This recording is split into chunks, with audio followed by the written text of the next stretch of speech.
Negative K, nothing further, just change Cabby in the corner. Alright, final arrival. Alright, 10 flight, 6 and 2, 1092.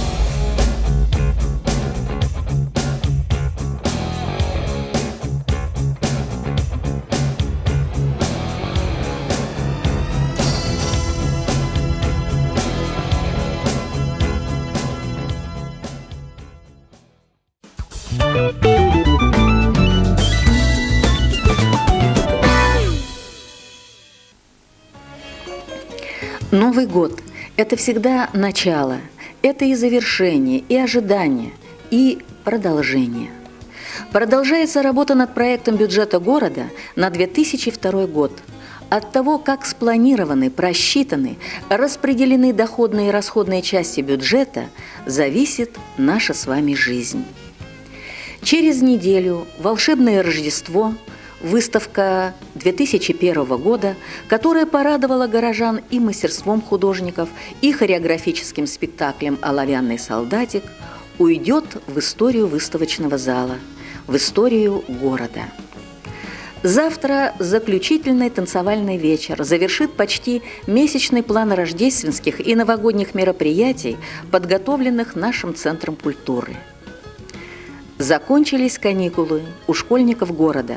2506 учащихся начали второе полугодие учебного года. Напряженное, ответственное, итоговое. Впереди предметные олимпиады, уровневые работы, переводные экзамены в основной школе, государственные в гимназических классах. 247 учащихся музыкальной школы после каникул приступили к занятиям в юбилейном для школы году. Впереди международные конкурсы пианистов в Нарве и Таллине, республиканские конкурсы скрипачей и аккордеонистов и, как итог, выпускные экзамены. Второе полугодие для 800 учащихся профессионального училища – это практика, защита курсовых работ, выпускные государственные экзамены, защита дипломов. А в Силомеевском институте экономики и управления с 8 января началась зимняя экзаменационная сессия. Около 400 студентов сейчас один на один с защитой рефератов, курсовых работ, зачетами, экзаменами. Ни пуха вам, ни пера. Открывает...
свою, напевал всюду песенку свою. Капитан, капитан, улыбнитесь, ведь улыбка — это флаг корабля. Капитан, капитан, оттянитесь, только смелый покоряется моря. Но однажды капитан был в одной из дальних стран и влюбился, как простой мальчик.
Счастья, здоровья! Ну, неплохие ожидания. Ну, а горожан что пожелаете? Пожелаю того же самого, чтобы жили хорошо, дружно, весело. С Новым годом! Всех поздравляем! Счастья, благополучия! Особенно этот год для нашего города знаменательный. Это год 45-летия. Поэтому всех с праздником! Счастья, удачи! Чтобы в этом городе как никогда сохранялась русская душа. Вот я так свежим глазом смотрю, здесь еще сохранилась русская душа. И пусть она приумножается, развивается, крепнет. Ну и зарплаты, работы и так этого всего остального. Основная причина внеочередного заседания городского управления 22 января связана с отказом фирмы «Электрите Энусет» заключить договор с горуправлением на госпоставку по обслуживанию уличного освещения города Силомяя в 2002 году. Напомню, это акционерное общество, которое является дочерней фирмой «Эсти Энергия», победило в конкурсе госпоставок по обслуживанию уличного освещения города. Городское собрание от 27 декабря 2001 года разрешило горуправлению заключить договор с этой фирмой, которая теперь отказалась подписать его. В соответствии с законом городское управление отменило свое прежнее решение о признании победителем этой фирмы в конкурсе госпоставок. Городскому собранию на заседании 29 января будет предложено отменить ранее принятое решение и выдать горуправе разрешение на заключение договора о госпоставках по обслуживанию уличного освещения с фирмой «Стако Райтс», занявшей в конкурсе второе место по квалификационным баллам.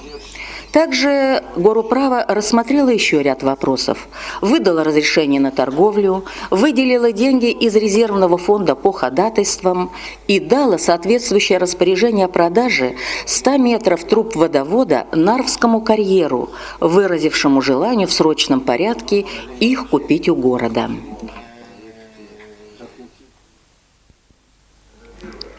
В прошедший вторник, как и было намечено, на свое очередное заседание собралась рабочая комиссия по подготовке к 45-летнему юбилею города под председательством вице-мэра Елены Коршуновой.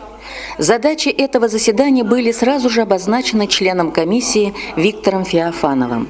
Реклама, оформление, приглашение артистов – немаловажные вопросы для успешного проведения праздничных дней города.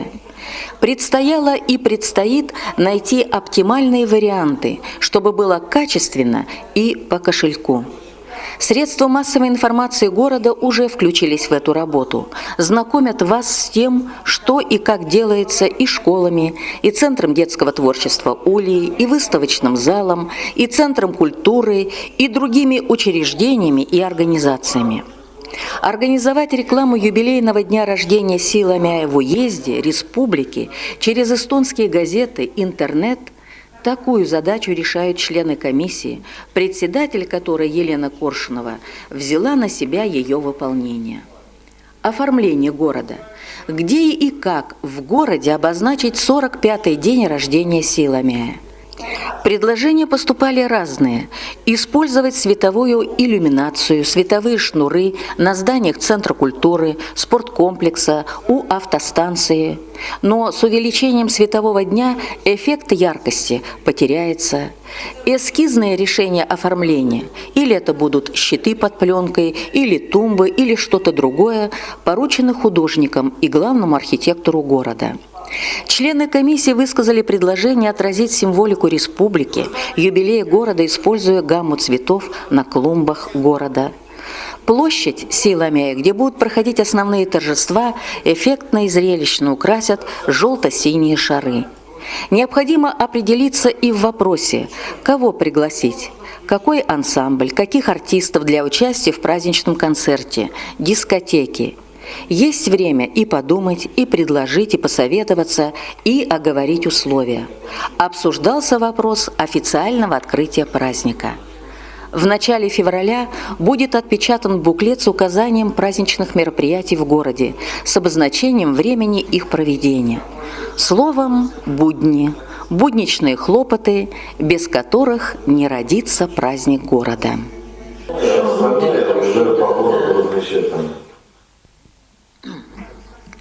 Знакомство с новыми технологиями, языковая стажировка, подготовка специалистов на должном уровне – такие задачи ставит перед собой Силамяйское профессиональное училище, устанавливая контакты с зарубежными странами.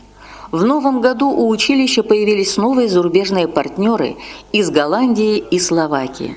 Подробности от директора училища Инны Назаровой. Инна Николаевна, и очень бы хотелось услышать от вас комментарии этой встречи. О чем шла речь, о чем договорились, будет ли этот визит иметь продолжение? Вне всякого сомнения, но прежде всего я хочу обозначить, кто был. У нас были гости из Голландии, из Центра логистики, и Словакии, из учебного заведения, которое тоже занимается данным обучением. Мы постоянно уделяем большое внимание тому, чтобы у нас были зарубежные партнеры, с которыми можно сотрудничать по тем специальностям, которые есть в нашем училище. И к большой радости новая специальность, которая в нашем училище, складское хозяйство, она тоже нашла своих партнеров, которые, я думаю, будет сотрудничество продолжительным и плодотворным. Потому что логистика для Эстонии область, можно сказать, достаточно новая. И много проблем, которые нужно решать в процессе обучения, чему учить и как учить. Вот поэтому мы обратились с таким предложением, и цель нашего сотрудничества, вот на данный момент пока первичный, это дать возможность обучения нашим преподавателям и тем партнерам нашим, может быть, из нашего города, может быть, с завода, еще где-то, с которым будем сотрудничать, чтобы обозначить вообще пути обучения. И в связи с вхождением Эстонии в новое экономическое пространство нам нужно знать те правила, те условия, по которым в данной области работают, что тоже крайне важно.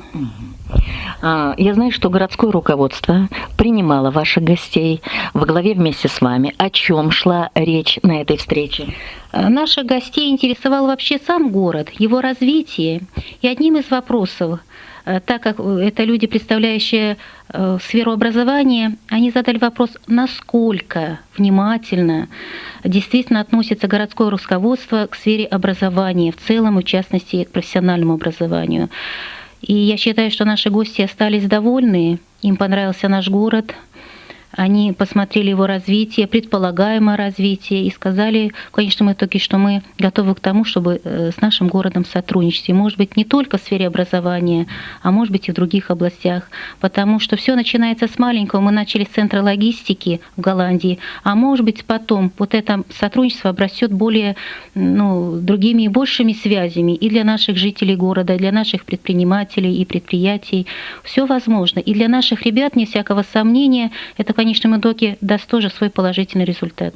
Я знаю, что их еще интересовала трасса из Таллина на Санкт-Петербург. Особенно интересовала.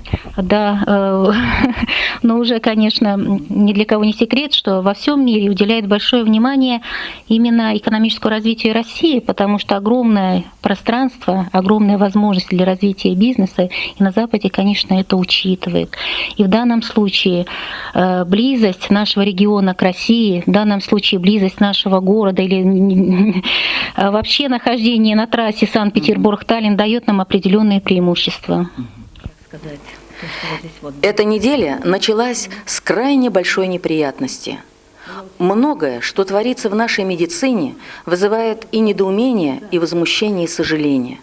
1 февраля закрылось детское отделение больницы в Силамяе. Елена Николаевна, я к вам как к вице-мэру, курирующему вопросу медицины от горожан. Я понимаю, что медицинские вопросы настолько сложные, и тем не менее. Ну что делать? Что делает, предпринимает Горуправа? Действительно, вопрос очень сложный, очень больной. Для нас в том числе, к сожалению, все наши просьбы, все наши доказательства, все наши расчеты, которые мы представляли в больничную кассу и уездному врачу, не возымели действия. И действительно сейчас на данный момент закрыто детское отделение нашей больницы.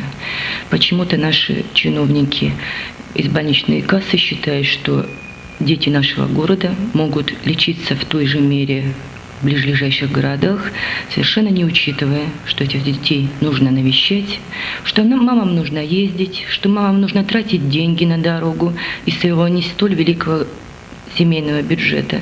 К сожалению, эти вещи остаются за кадром. Все наши увещевания по этому поводу остались пока без ответа. Но мы не опускаем руки. Мы послали письмо в Министерство социальных дел министру о нашем несогласии с подобным решением. Мы будем доказывать, что нам это нужно, и нашему городу это нужно. Тем более, что сейчас существует масса исследований, которые подтверждают необходимость лечения наших детей, поскольку экологическая обстановка и Силамяя, и Давирма в целом не дает возможности этим детям нормально, здорово расти. К сожалению, последствия и уранового производства, и радоновые газы все-таки делают свое дело, и не самые здоровые дети у нас в регионе. Я не говорю, что только в Силамяе, но это наш город, и у нас болит, конечно, душа именно за наших детей. Со своей стороны, в ближайшее время у нас намечена личная встреча с министром. Мы попытаемся предоставить все наши расчеты, которые делал и врач Тамара Михайловна Ильина, которая действительно болеет душой. И попытаемся доказать, что при наличии помещений, которые отремонтированы, которые нисколько не хуже, чем помещения в Ихвинской больнице. И это подтвердили в свое время представители так называемого нашего департамента Тервис Хойамет. И при наличии классных специалистов, специалиста первой категории, мы считаем, что это неоправданно. И в этой ситуации экономия на детях, это, мне кажется, не поддается просто-напросто никаким объяснениям. Со своей стороны мы будем делать то, что мы можем делать. И все-таки попытаемся доказать людям у власти, что решение подобного рода, будем так говорить, не делает им чести. Потому что на детях, на их здоровье экономить просто нельзя. Горожане собирают подписи против закрытия детского отделения больницы, отправляют обращения в адреса Министерства социальных дел, больничной кассы и Давирума, старейшины уезда и в другие инстанции. Прочитаю несколько строк из обращения родителей и педагогов Ван Алина Коль. В Силамяе более 2000 детей в возрасте до 15 лет. Мы, родители и педагоги школы, обеспокоены закрытием детского отделения больницы. Условия содержания детей в стационаре считаем идеальными, а уровень ухода и помощи высоким. В отделении работают квалифицированные специалисты. Успешное лечение ребенка во многом зависит от его внутреннего состояния. Оторванность матери от ребенка и ребенка от матери не способствует скорому выздоровлению. Материальные затраты на дорогу в другой город и невозможность ежедневно навещать больного ребенка сказываются на самочувствии и матери, и ребенка. Мы работающие матери, и наши налоги регулярно поступают в бюджет. Больной, будь то взрослый или тем более ребенок, прежде всего должен выхаживаться близкими людьми. Мы лишаемся и этого, и лишаем милосердия своих детей. На прошедшем в среду заседании горуправления было рассмотрено 8 вопросов. Принято решение по 3 детальным планировкам. Вынести их на публичную демонстрацию, на публичное обсуждение. Утверждена новая ставка платы родителей за посещение детьми учреждений социальной опеки «Лотус». Выделены деньги из резервного фонда для финансирования процедуры внесения в регистр нового объединения гаражных собственников на дальних гаражах. Организационно подготовлено все, чтобы зарегистрировать новое гаражное товарищество. Город взял на себя обязательство помочь организоваться этим гаражным собственникам и выполнил это обязательство. Утверждены условия продажи на публичных торгах бывшей библиотеки по геологической 22. Выдано разрешение на торговлю, в том числе алкоголем, на обслуживание, в том числе таллинской фирме «Санатин», которая в ближайшее время в городе будет организовывать показы фильмов на базе кинотеатра «Родина». На прошлой неделе в центре Ульи прошло чествование новорожденных. Эта традиция берет свое начало с 60-х годов. А в 1986 году в Доме культуры встречали 20-тысячного жителя Силамяе Василия Кулика.